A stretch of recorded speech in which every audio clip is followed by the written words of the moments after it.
1, creating a detailed budget. Creating a detailed and realistic monthly budget is the first step to understanding your business financial big picture without one you race overspending, which can be detrimental to your business. Trying to figure out where to start? Investing in a top-notch expense management app can help you simplify the process of tracking and analyzing and planning your company's expenses, making budgeting more informed, accurate, and proactive. This is just one of many essential money management tips to keep your business finances in check. Let's keep the ball rolling. Number 2, keep business and personal spending separate.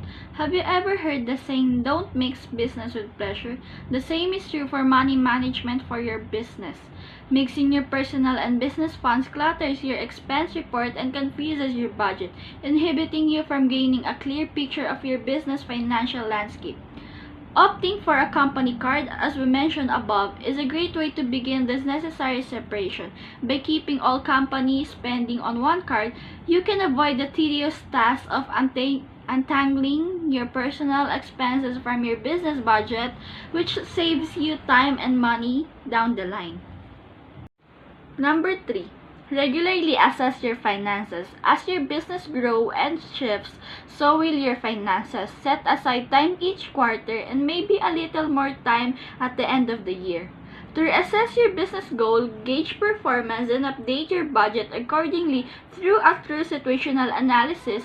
Staying alert and agile will help you keep up with an ever-changing market.